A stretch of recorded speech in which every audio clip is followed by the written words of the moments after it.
Welcome to Autism Knows No Borders. Discover what's possible when people impacted by autism inspire change and build community. Together with the Global Autism Project, here's your host, Rachel Harmon.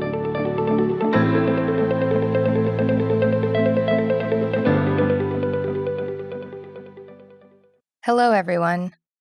Our guest today is Jamiel Owens.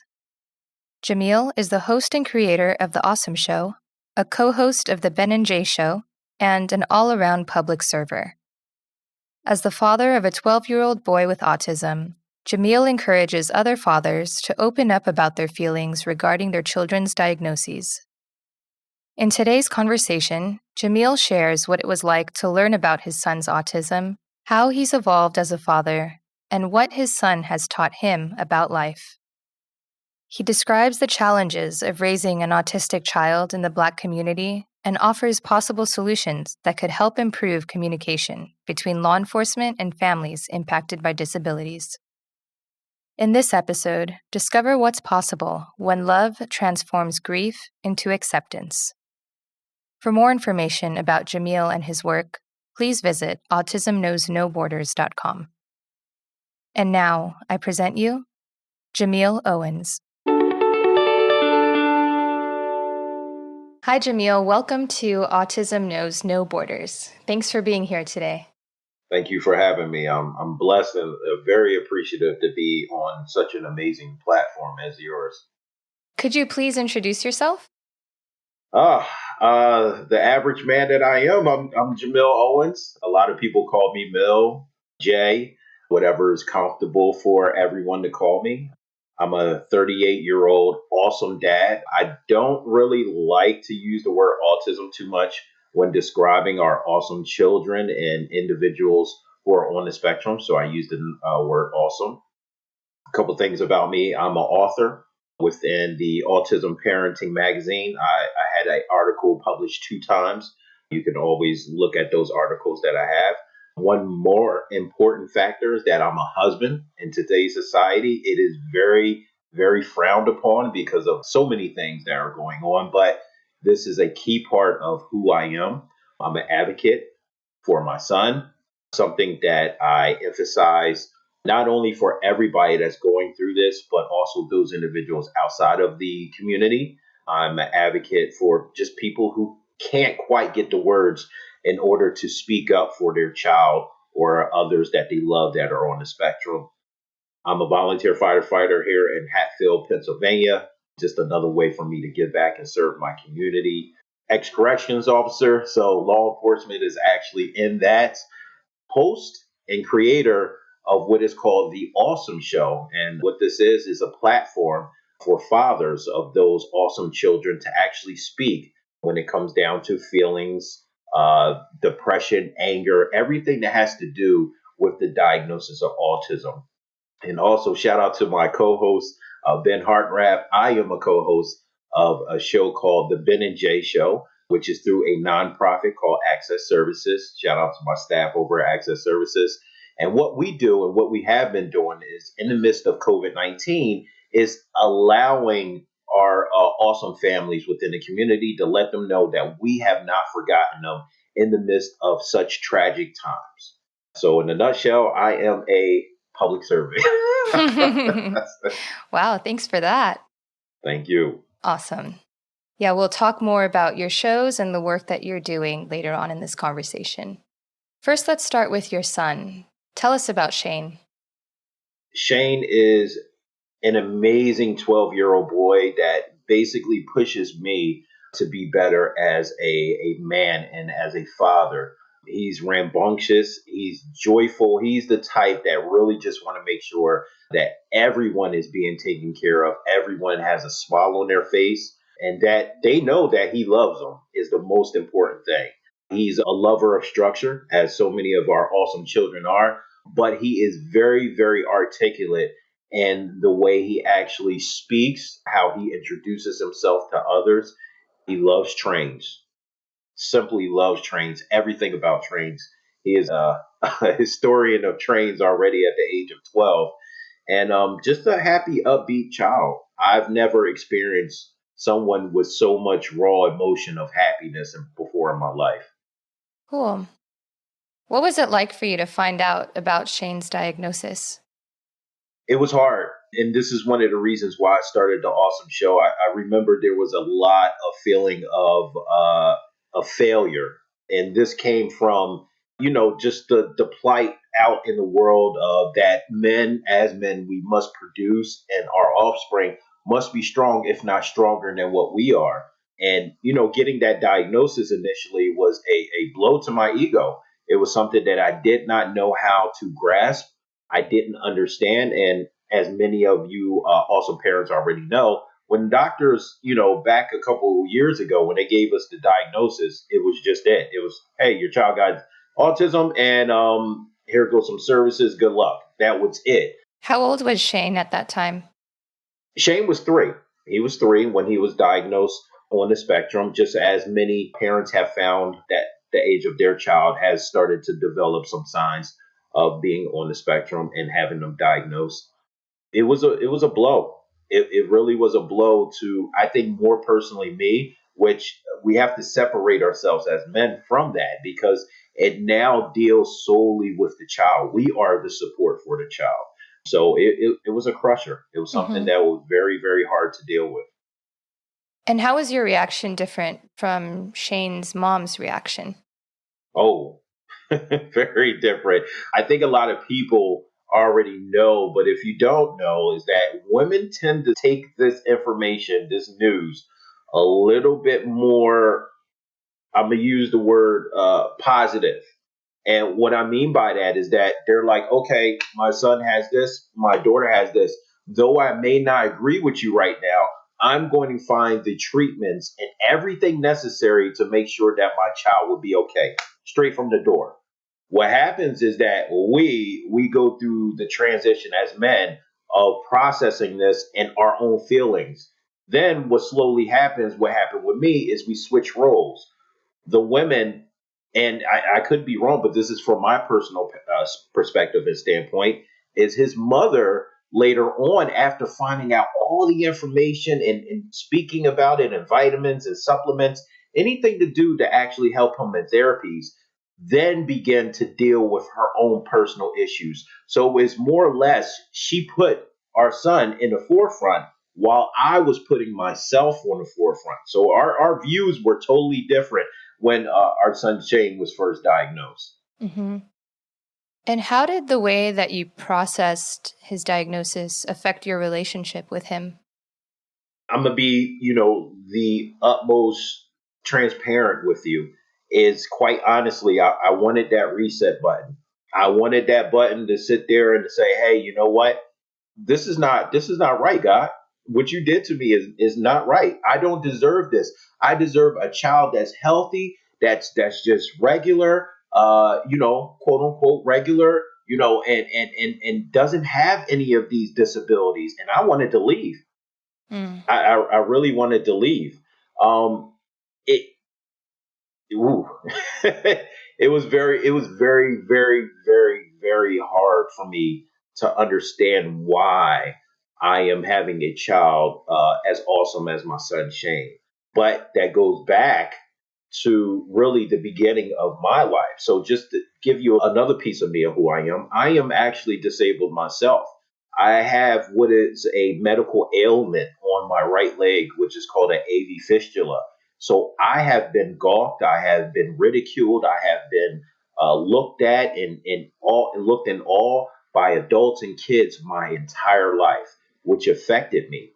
It was not only until I sat down and really realized what I've been through, what my purpose, part of my purpose was with Shane being in my life, not only to receive his diagnosis and understand who he is, his love, and how he does things, but also too to show him what he can actually do and what he can actually be in life. Don't let anything stop him. Mm. Yeah. So, how did you eventually overcome those feelings? Was there some kind of shifting point? There was a shifting point, unfortunately. Let's just point out a couple of things is that the CDC currently states that divorce rates within families that have children on the spectrum or disabilities in general is at a actually low keel number. A lot of people speculate that it's in the 90 percentile, the 80 percentile. There is a unknown amount of factors that go into a divorce when it comes to children that's on the spectrum. That was the pivotal point for me. When it came to a point where I couldn't be that leader, that motivator, that guidance, that loving husband, that loving father to my child. Unfortunately, me and my son's mother became a statistic, and that called for a divorce. At my lowest, what I found, which is really important, and I try to push that amongst men, really everybody, the first thing is find a spiritual ground. I was at my lowest point in life. I was, totally ambiguous with what I wanted at the time. I was only for myself. I wasn't for anybody else. I was angry at the world, angry at God. I was angry at my then wife, pointing fingers at her. I was at my lowest. And it came at that point in time where I found God, where I found myself, where I found the love that He has for me and the angel that He set before me in the form of my son Shane. And it opened my eyes to really realize what a blessing and a gift I had in front of me with my son Shane. Now, what needed to happen was the work in my own heart in order for me to love him correctly and understand who he is as a person and who he will be as an adult. So that was the point. That was the pivotal point. I have to say, unfortunately, was my divorce. And how old was Shane when you and his mother got divorced? He was around 6. Okay. 6 years old. So, 2 years after a diagnosis, a lot of things went downhill. And I really, really want people, especially men, to understand families. I want both sides of the family, everybody to listen to this. It's a team effort when it comes down to that diagnosis. As soon as you get that diagnosis and as soon as you walk out that office, you guys are a team, your teammates. You are husband and wife, but you are teammates now. And your main goal is that child. How are you going to attack this? Everybody needs to place ego and feelings to the side. You need to really focus on what's going to happen next for this child, and everything has to be fast forward, gun ho, no holds bar, everything we possibly do for this child. So looking back on your son's early years, what would you have done differently exactly? Where could I start? I think people need to hear this first, Rachel, is that I want everybody to understand you guys are amazing. You're doing an awesome job. Most importantly, I love you. Your children love you. God loves you. Your child is placed into your life for a very, very certain reason, and that is to grow you. Me, I wish I would have realized the importance of me being active in understanding what autism was early, right from the gate. As soon as his mom got on, research and finding different vitamins and studies about vaccinations and things like that, I wish I would have got out of my own head, out of my own mind, and really put forth the effort to match her strength, match her speed, match her motherly instinct. I wish I would have stepped up a little bit faster to actually do that. And that's why I call out men. Listen, it's time to stop being boys and really start being those leaders, those motivators, those speakers of our community, and really step out and really take the reins on this. I can't do this alone, and I'm not going to be here forever, so hopefully, with someone seeing this and hearing my voice and seeing me wherever I may be, it will actually convince someone to actually step up, a man, a woman, anybody, to step up and really speak out more about, that grassroots, that real life autism. We live it. I live it 365. It's not something that's only 1 month out of a year. So be active. Be active. I wish I was active early on in my marriage. I wish I was just really gun ho about what my son needs at this time, and not so much what my feelings were, push my feelings to the side. Hmm. How have you evolved as a father? Whew. By the grace of God, I evolved to a point where I love everyone. And I think that's the most important aspect when it comes down to being or trying to be the best for your child or your children, your spouse, is really understanding what love is, really understanding, and from my personal aspect, is a religion basis, but really understanding the love that I've received from my maker and being able to give that to people, and then looking at our awesome children and understanding this is something that's built into them naturally. Compassion, love, empathy. These are things that we challenge ourselves every day to actually have. We go into work and we don't like a coworker, and we have to put on a front in order to make it through the day. But these children love you. They feel as though no one can do no harm. And it is a gift and a curse. And it is something over time that life will teach them, and hopefully parents will teach them as well. But I've grown in the sense that I love everybody. Doesn't matter what color you are, doesn't matter where you're from, doesn't matter your political views, it doesn't matter anything.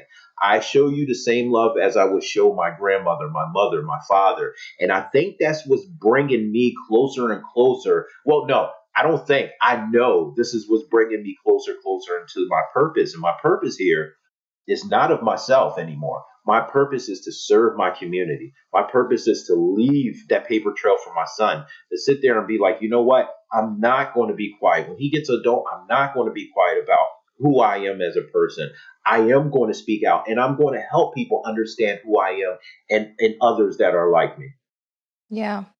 Yeah, I can definitely relate to some of the things that you're saying about growing some compassion and empathy for others. I noticed that in myself, actually, as I got into this advocacy work, I started to understand on a deeper level that difference doesn't mean wrong, Mhm. and that actually we should celebrate those differences We should. and look for people's strengths instead of their weaknesses and deficits. And it's not just with people with disabilities, but just humans in general. It's amazing, Rachel. Like, you're understanding this, and I want someone not to wait 30 years like myself to really understand this. We thrive off of being. We get on IG, Instagram, we get on Facebook because we want to be involved. We want to be a part of something so great. We celebrate those individuals who have cancer, who have leukemia, things 1 month out of a year. We say, hey, you know what? You guys rock. You're awesome. We're going to dedicate a month to you. Has to be a little bit more. Has to be a little bit more growth inside of us. After you give someone support on Facebook and say, hey, everything's going to be okay. Don't worry. I'm here for you. And you log off, their struggle continues on.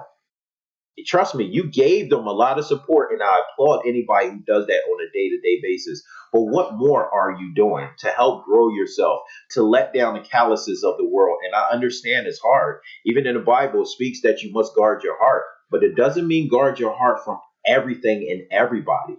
It's just be specific, be knowledgeable of what's out there to hurt you and what's out there to grow you. That's it. Hmm. So, what has your son taught you about life? Ah, never judge a book by its cover. It's the most old. It's one of the oldest sayings that you can actually hear, but it's so true. Don't judge a book. Don't judge a person by what they may look on the outside, how they may interact with you, how they may feel.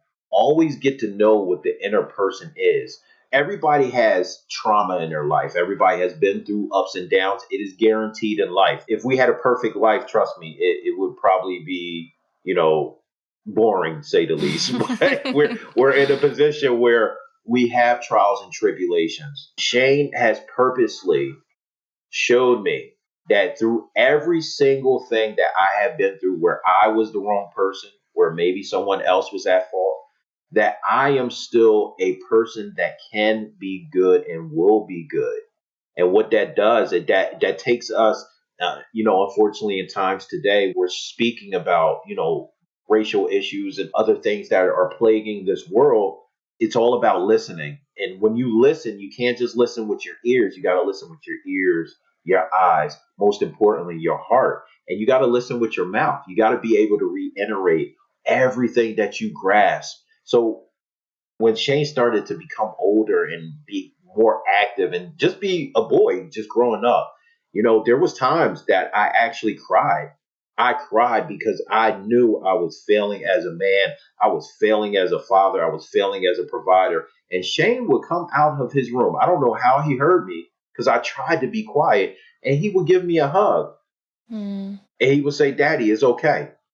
Mm-hmm. How could you not understand the message that was given to you right then and there at that moment? That message was basically saying, hey, you know what? Change your heart, open up, see what I see. And that's what he's been doing. He's been showing me. He's given me binoculars into love. It's an amazing feeling. It's something that you get. You know what? Wealth can come today and go tomorrow, but love is a consistent abundance of wealth that will never leave your body. Never. Mm-hmm. That's beautiful. Thank you. So, Jamiel, what was it like actually raising your son among the Black community? Very good question. Very good question. I think more so to unpack it, one of my main goals is to speak to the Black and Brown communities about autism and really get people who look just like me, who talk just like me, to really be able to be comfortable when diagnosing their children and stepping up and advocating, such as myself, which don't get me wrong, there are plenty of people who are actually doing it, and I applaud you. Thank you for doing the trailblazing work for individuals such as myself. But we have a long way to go. I'm scared right now. I'm scared for my son in this world where we are really segregating, and this has been happening, but he's growing up now. We're segregating people by their skin color instead of where they're from ethnically. And I think it's called ethnic experience more than race. I think people need to really just open up about different parts of the world where people are from and understand that we're all equal. Shane is not oblivious to what's going on. Unfortunately, he does see the news. He does acknowledge things that are going on in the world, and he asks me questions. He's like, "Oh no, Daddy, people are getting hurt." And you try to unpack what it is for someone to inflict pain or someone to hurt someone maliciously to a 12-year-old. There's not a Dr. Seuss rhyme out there that can help you. There's not a Sesame Street episode that can actually assist with this. But what I do tell him is that he always needs to treat everyone with respect. He needs to say hello when someone looks him in his eye and say hello to him. He needs to say, "How are you? Thank you. Please, may I? Excuse me." These are the small steps that I'm teaching him. I'm teaching him that people can be cruel, but we have to understand the reasoning why. There's a reason behind why they're so angry inside. And I think we need to try to find out what that is and combat that with love, with kindness. And I'm teaching my son more and more to be that kind person, but also too, to kind of watch his back. There are going to be people that are going to take advantage of him because of his skin color, because of his condition.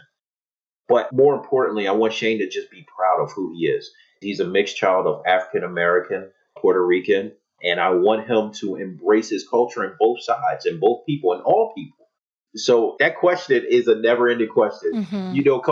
Come back 30 years when I'm very old, and hopefully he'll take care of me very well, and we can see what the end result is because this is until we listen as adults, us as adults who are over our next generation, until we actually listen, get the information we need from each other, and start speaking it into our families, into our children.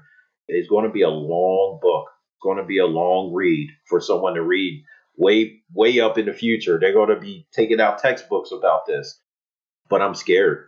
I'm really scared for my son right now in these times. And I never thought as a parent, as a black man, I would actually say that. Now it's up there where oh, I don't know if someone will love my son as much as I do when I'm going from this planet. It's literally neck and neck right now. Oh my God, my son is of a different ethnic background. Is he going to be murdered? Is he going to be uplifted? Is he going to be not given the opportunities as another class is given? I mean, it's something that we need to really come to some type of resolution and fast. Right, because the statistics are against him. I mean, not just because he's black, but also because he's autistic. Exactly. So the chances of him being approached by law enforcement are even higher than someone without either of those two identities. Exactly. And it's crazy that you mentioned this, and we need to talk about this. Once again, this is the listening part, is that law enforcement, I want officers to understand this is coming from a person that's been in law enforcement. We appreciate what you do. You are placing your life on the line for others every single day. What I think the disconnect with the autism community, what they need to understand is that there is a different approach when it comes to our children that are on the spectrum. The teaching comes not only from a law enforcement perspective, but also it comes from the parents. So we have a due diligence to really speak to the law enforcement. We can't hold dear to disagreements, personal feelings that we have because we fell into the stigma that law enforcement doesn't care about black and brown people. You understand? Like we have to really teach our children, okay, when the officer approaches you, keep your hands where they can see them, state your name, and state, hey, I am on the autism spectrum. What would you like for me to do? By you acknowledging that, and with cameras that are on officers these days, you have acknowledged that you don't quite understand what they may be giving as far as commands. Also, too, that lights and sirens are very sensitive to them, so that officer has a due diligence to say, okay, you know what? Go back to the car, cut the lights off, maybe call in for support if he or she feels as though they can't really handle the situation at hand. So we got a lot of unpacking to do all across the board. It's not just a racial thing. It's just policies and procedures. It's a lot of things when it comes to our awesome children and really everyone. Would you say that officers are getting enough training on how to deal with people with disabilities? No, no, they are definitely not getting enough training, enough real training. I'm going to make this statement, no disrespect to those individuals who are professionals, those individuals who have been doing this for years. Once again, I applaud you. You are the reason why individuals like me has chosen to step up. But individuals like myself, an awesome father from the black and brown community, from a urban setting, which is not really too good, we need to speak to officers too and say, hey, ladies and gentlemen, officers, this is what you can encounter from our children. But this is also what you're going to encounter from a parent such as myself if you get into a confrontation or a meeting with our children. Also, officers, police departments need to hold town halls to invite these parents to speak to them as far as supervisors, training officers, and officers that are on a beat so they can understand from a parent standpoint, okay, I've been looking at this all wrong. I need to really be sensitive when it comes down to an individual who has been identified as being on the spectrum or an individual who has disabilities as far as cognitive learning or social distancing, different things that may arise. A perfect example is our resource officers that are in some schools that are arresting these children just off the basis that a teacher can't control them. Mm-hmm. A teacher can't control them.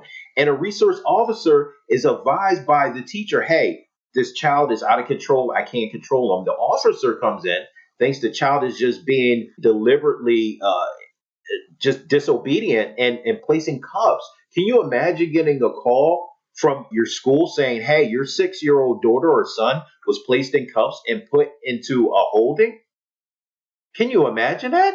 It's happening today. If you go on YouTube and you look it up, it's happening today. One of the most acts that I want you to really look up, and this is for the general audience, is what is called the Baker Act.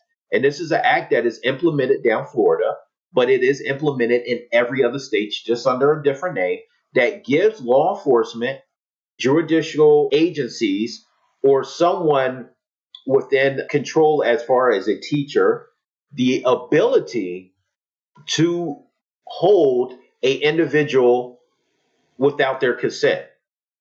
So this is basically a law, and it's an act. Hey, let's Baker Act them. They will come down there. They will put your child in handcuffs.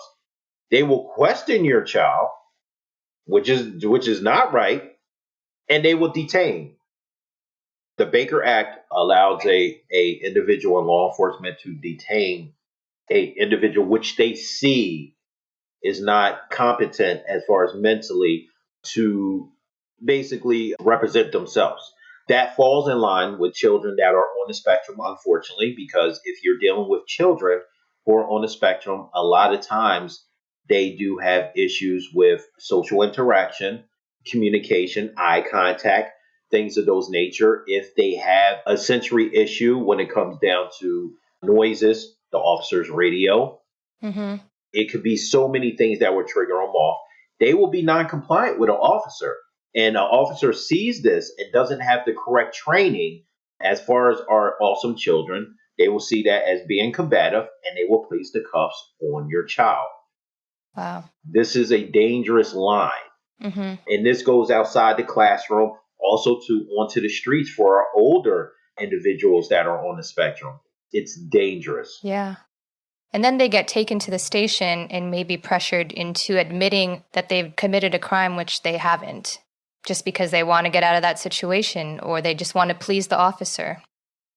That's absolutely correct. Just bringing awareness to cases like Matthew Rushin. Right. He is a brilliant autistic African American young man who was sentenced to a very, very unjust 50 years in prison. 40 of them was taken off, and he is now serving 10 years in prison for situations such as that. I don't want to go too in depth with it because it is a lot of different aspects and components to it, but please read up on Matthew Rushin and individuals who are like Matthew Rushin, who may be of different race, because there are individuals like that who are being arrested day by day, and their rights are being thrown away because they don't understand their rights. So it's very important that both sides feed in to actually teaching our awesome children, police officers, parents, community about this interaction and why it's so important. Yeah, that's a great point, that we can't just expect officers to go and do the research themselves. No. Right.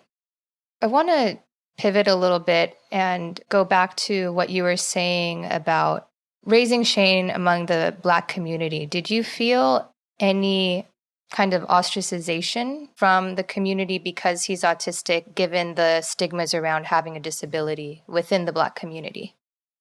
Here's the thing that I've noticed. I'm not going to use the word problem, but this is the thing that I've noticed amongst people in general, is that what we don't understand, we fear. And what we fear, we tend to push away and characterize in their own little box. So, give an example. My son Shane has a relative that lives in North Philadelphia, the very heart of North Philadelphia. The neighborhood is really not at its best. He doesn't have a social group or circle there. And the reason why is because the kids, not only the kids, but the parents, key point, parents have to basically trickle down their knowledge, their love, their respect for individuals with disabilities to their children. They don't want to play with Shane because they don't understand how he plays, how he interacts, how he relates to people. He speaks to trains. He speaks out loud. He'll tell you history about trains, but that's his way of connecting with you. And kids, with no fault of their own, they don't understand this. So I feel like everywhere I go, I am forced, or I should say, it's my duty and responsibility to let someone know, hey, just to give you a heads up, my son is on the spectrum. And that can be very discouraging as a parent because we have a hard time already placing the label of autistic on our children, even though we think it's a very powerful word. Word is a very positive notion in society, but we don't want to do it all the time.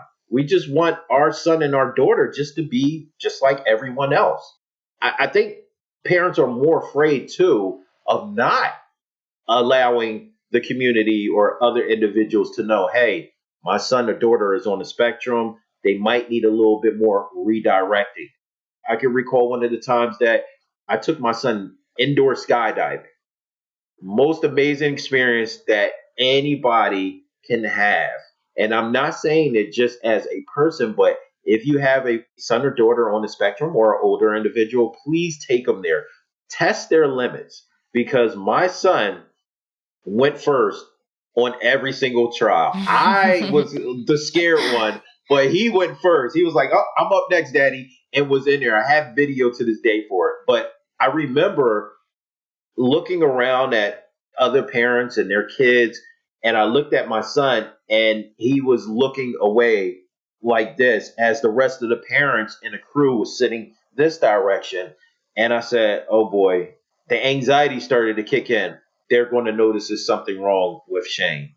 So as much as I advocate for a beautiful autism is everything, we're awesome. I'm still a person. I'm still a parent, and I have concerns.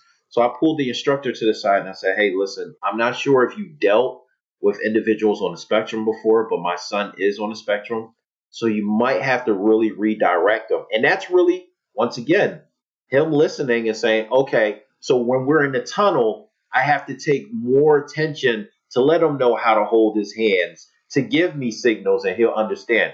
Well, beknownst to me and the instructor, he got everything on the first try and was perfect with his air skydive. He even wanted to go all the way up, and I said, "Oh no, you're going to give Daddy a heart attack." But I do believe we fear what we don't know. And what we don't know, unfortunately, and we're still unpacking this today as prevalent rates go up, is what is autism? We're scared of people who shine bright in other areas, which we call normal. My son is a mathematician. He knows every aspect of trains, their routes, where they're from, when they were actually made. We call that weird. But I challenge people to really look at that. Are we weird or are the people who are on the spectrum weird? We battle with so many things which we can't call our own. And they own things which we lack and we're still trying to get at. So it's crazy. We need to open up a little bit more. Yeah. So there won't be a feeling like that in our communities, in our world, in the hearts of our parents such as myself. I agree. What are some other fun activities you guys like to do together other than skydiving? Well, see, this is the thing too, Rachel. This is another blessing that he has given to me because I was that guy that did not want to do anything, that was afraid to explore outside of my neighborhood, outside of my community. If it was an area that I didn't know anybody, I wasn't going. If it wasn't anybody that looked like me in that area, I'm not going. What he has shown me is to explore something that I have never seen before. Fishing. We go fishing. I hate to be on a boat for the fear of not knowing what is below me. I hate it. I went on a boat last week.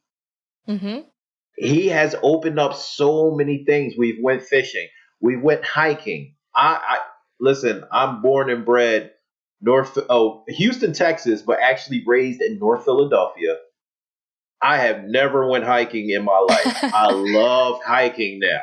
I love hiking, just the nature and everything about it. I love that. There's also, Home Depot used to do some classes, some interpersonal one-on-one classes, little building workshops, junior building workshops. We've experienced that together where we will make something out of wood something that we can, like maybe a book holder or a letter holder or something in that nature. Basketball. He loves basketball. I take him out in the court. I shoot basketball. These are the things that I was that guy. I was said, yo, I will never do these things because they don't really interest me. And now I can't get enough of them because he has opened my eyes to look for new things. Oh, and don't forget those train shows. Oh, that is a must that we go to train shows. Unfortunately, they canceled everything because of COVID-19. But the last train show that I went through, I actually learned so much about what brings him joy. But not only that, to see him interact with adults and come up to adults and be like, excuse me, do you have the Chessie steam system special? Not the one that was built in the 1700s, but the one that was built later on in the 1850s. And this is an older gentleman who would look at me and smile and have a full blown conversation with my son is the most amazing thing. First off, it teaches me to not be ignorant and not create barriers that do not have to be there. This was a man, a Caucasian male, and my son is an African American and Latino little boy. And they talk about a similar love that they have, and they use expressions, and he looks them in his eye and he gets excited. So it teaches me as a person, not as a man, but let's just speak as a person, to remove these barriers from myself and to be openly expressive with other races, with other nationalities. It pushes me to be a better person. He has done this. Mm-hmm. I have seen this. But he also says there's a whole world out there, Daddy. There's a whole world out there that you need to experience so you can give me the knowledge from that so I can do that for my children when I get older. Mm-hmm. So it's a list. We have so many things that we do, and I'm thankful. I'm so thankful that he opened up my heart and my eyes to that. That's amazing. All right, Jamiel, switching topics, let's talk about the autism shows that you run. First, could you tell us more about the Ausome Show? Okay, so the Ausome Show, that's my pride and joy. That is my baby. That is one thing when I leave this planet, I hope that my son understands what his father was doing. What I was doing was leaving a paper trail of my growth in his life, all on camera, all over vocal, with the guests that I interview, everything. It started off online. It was online radio. It was a platform that I felt as though I needed to express.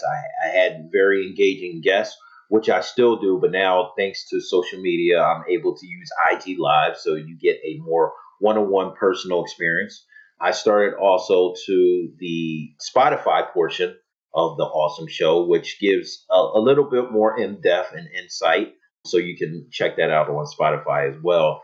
Mm-hmm. But the Ausome Show is really just a makeup of my growth along this journey with my son. I talked everything about relationships, and it is 100% transparency. You can't love on someone without being 100% transparent. And I use that platform to really speak out about my failures, the reason why my marriage didn't work, which was me, what people need to understand when it comes down to being an awesome parent in a marriage or single. The guest that I had on the show was that average person, me, who I am, just the average working class father who is trying to unpack this community of awesomeness, as I like to say.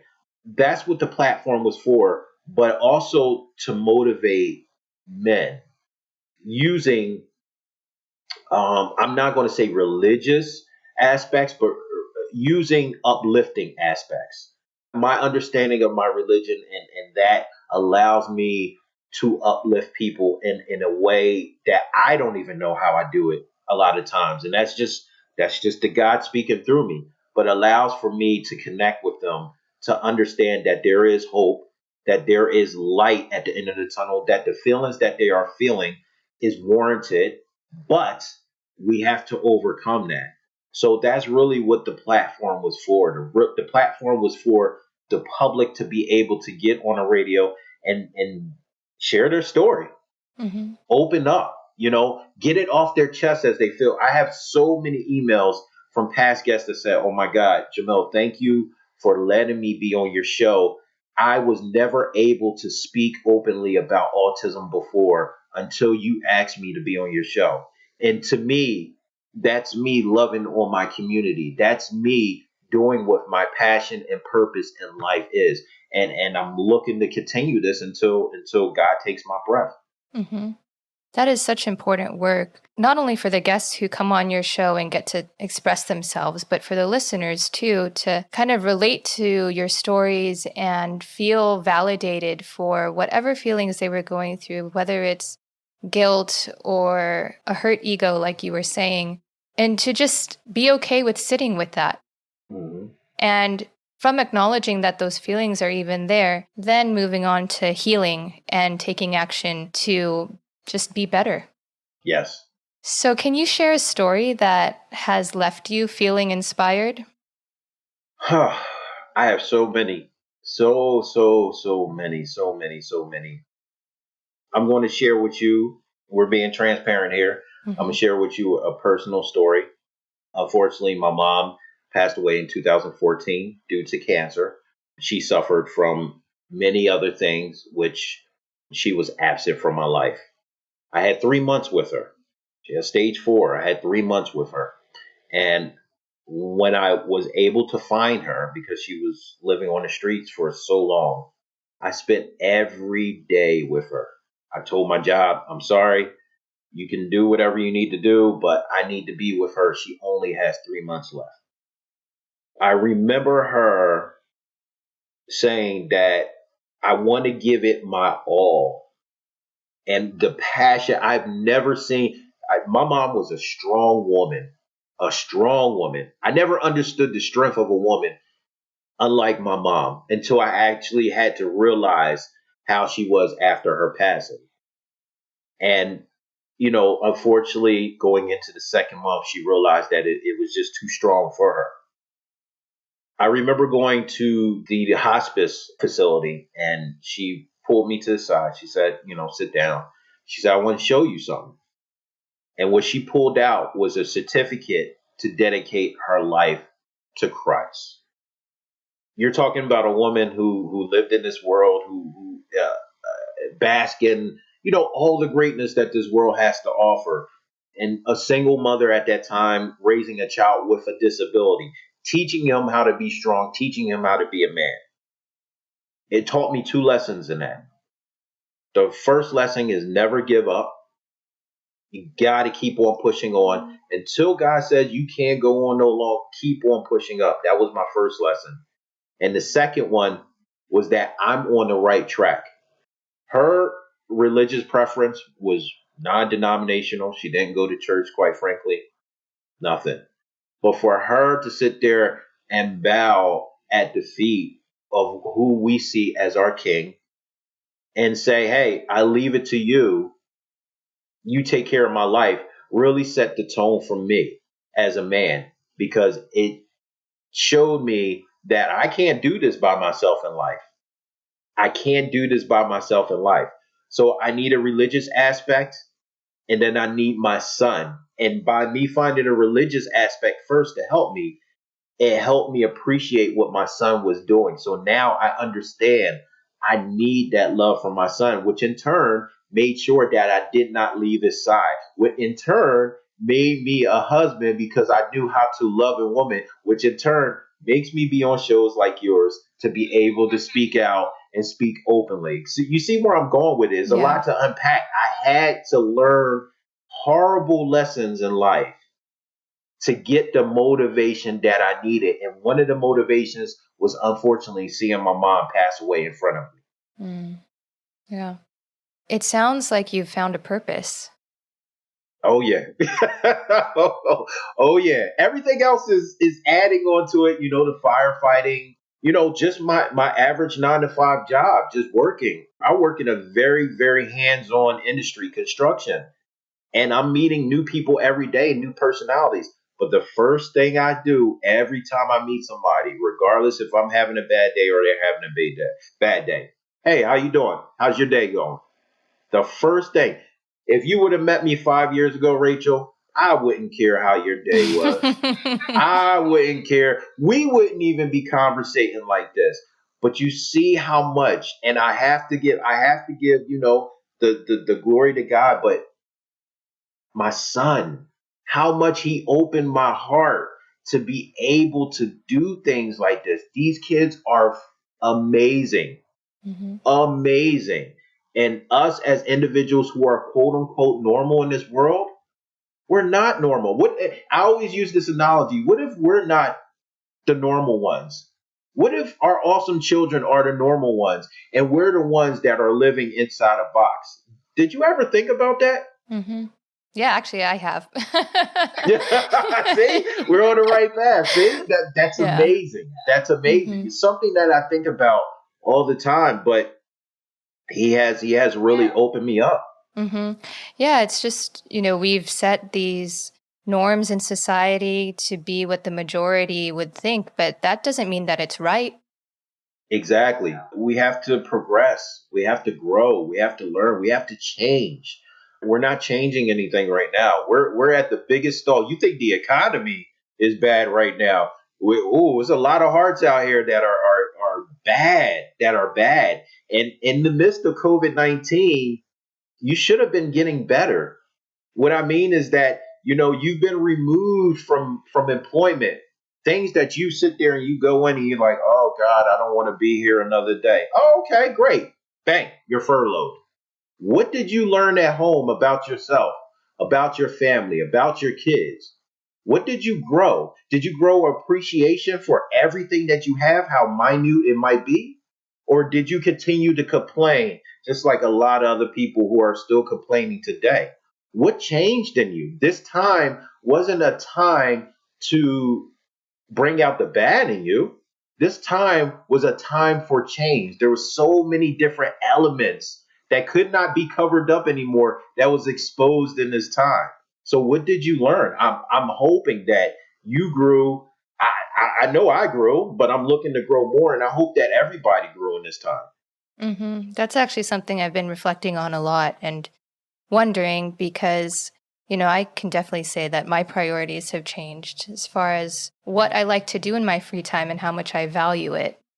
Exactly. And what is important anymore when you can't leave the apartment for 2 months, So I've wondered that too about how other people are taking it because you think sometimes when there are these moments that extreme change can happen, it takes like mass mindset shift, for there to actually be systemic change. Hmm. So I am hoping, and maybe this is just the optimist in me, but I am hoping that a lot of other people are feeling what we're feeling. I believe they are, but I also believe that they're scared. Just like those other awesome parents that are out there that just don't want to get their child diagnosed or don't want to speak about the struggles and the hardships that they face with autism. They're scared. And those feelings are warranted. There's nobody saying that you don't have the right to feel that way. But it's also the time to speak up. We are quick to sit there and skydive off a plane and capture that moment on IG because we want everybody to know that we're adventurous. What are you doing to be adventurous to get the word out about your awesome child? What are you doing to be adventurous to say, hey, I do not like reading books, but I'm about to read this 400-page introduction into autism from this doctor? What are you doing to be adventurous about that? That's what I implore people to actually place themselves in. And then after that, what are you doing outside of that to help you grow? You know, Yep. us speaking about this right now needs to ignite a fire into somebody, needs to ignite a fire into a father that basically wrote off their child because they had a disability. Get in contact with that child. Say, I'm sorry. Start over again. That's one time you can hit that reset button. I'll allow you to hit the reset button on that. Start over again. Hmm. But it comes down to that mother who is just at their wits' end, who doesn't know if she can go on another day because her child has a severe form of autism and she can't find a partner that will love her and love their child, and it's just too much. Life is too much for her. No, you got to keep on going. You have to. Your child is teaching you so much strength for this world because he's teaching from a love that's not from this world. Remember that. Mm-hmm. All right, Jamiel, before we wrap up, I do want to give you a chance to talk about your other show, the Ben and Jay Show. So how is this one different from the Ausome Show?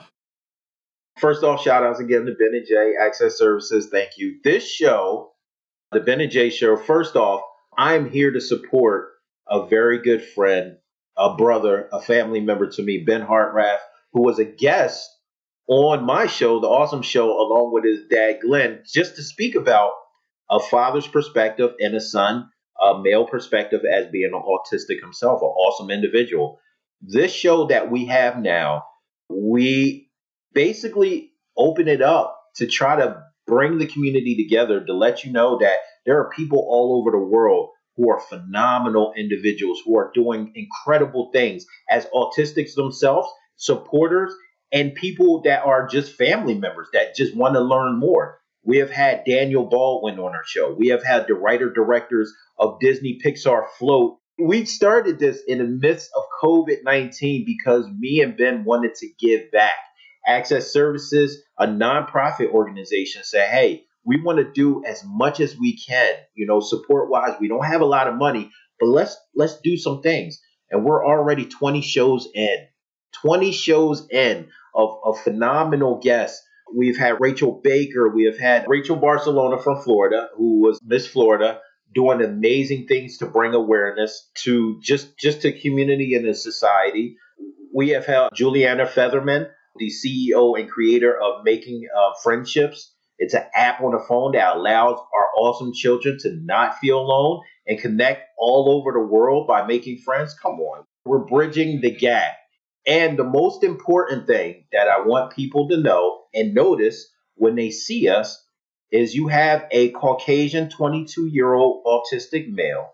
You have a 38 African American parent male, and we love each other like family.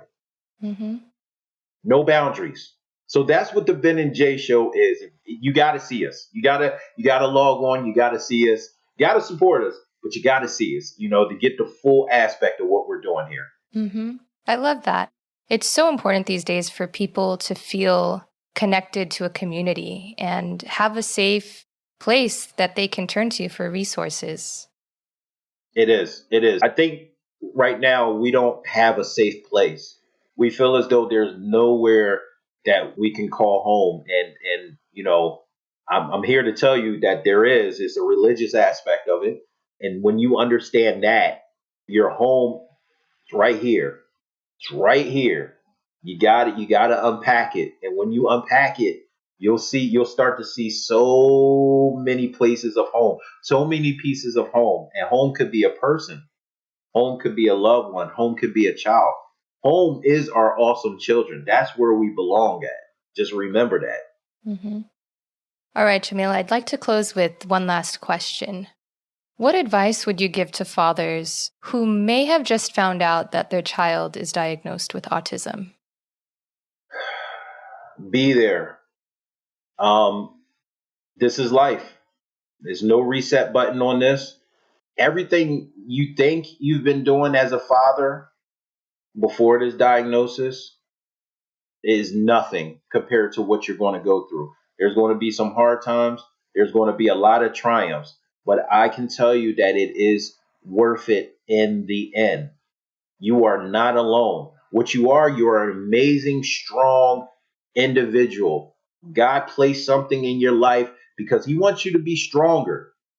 And this is the individual who will help mold you, that awesome child, that beautiful, awesome child.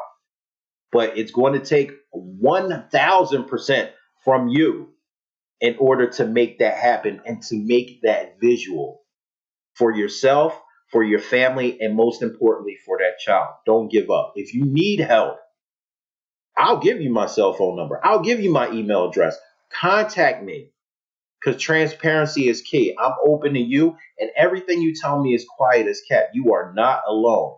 Brothers, sisters, anybody, you are not alone. All right. I love you guys. I definitely do love you guys. That's wonderful, Jamiel. I really appreciate your willingness to be vulnerable because that's really where the magic happens. I'm sure you've noticed that when you open up and, like you say, you're transparent with other people, they feel like you're being real and authentic with them. And then they can, in turn, open up to you. Exactly. Well, thank you for sharing your stories with us. Thank you. Where can people find out more information about you? Follow me, please, on Facebook at The Ausome Show. That's TheAusomeshow,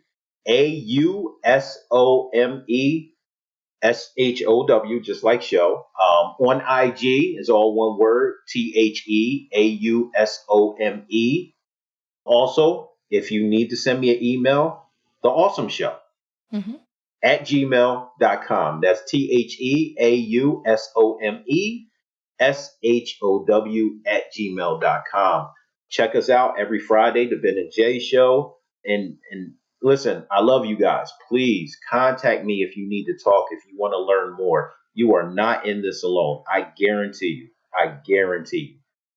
Perfect. Thanks, Jamiel. Thank you. Take care. Thanks for tuning in to Autism Knows No Borders.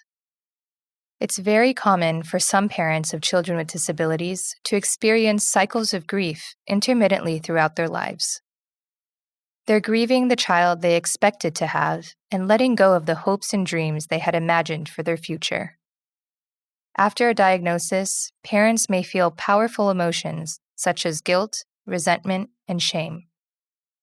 According to the psychiatrist who pioneered the work in understanding grief, Dr. Elizabeth Kubler-Ross, its 5 stages include denial and isolation, anger, bargaining, depression, and acceptance. Given that no two people grieve in the same way, these stages are not necessarily experienced in the same order. Some individuals may even regress to stages they had seemingly moved on from years after their loss. Jamiel's story is an example of how parents can practice self-compassion. By acknowledging and accepting his feelings, Jamiel was able to overcome his anger and depression. He educated himself about autism and focused on ways to appreciate the amazing child that is in his life, rather than longing for the child that could have been. He also listened to autistic adults to understand what his son may be going through. Once Jamiel accepted Shane's autism, he started seeing the world from his son's eyes and heart. He even found purpose in helping other parents reach a new understanding of love and realize that they are not alone. Thanks for listening. Take care. Tune in each week for engaging conversations of how people across the globe are inspiring change and building community. You've been listening to Autism Knows No Borders, brought to you by the Global Autism Project. You can find Rachel's notes for this episode and learn more about today's guests at autismknowsnoborders.com. If you enjoyed this episode, please kindly rate the show and leave a review. By doing so, you'll be helping us increase awareness and acceptance of autism around the world.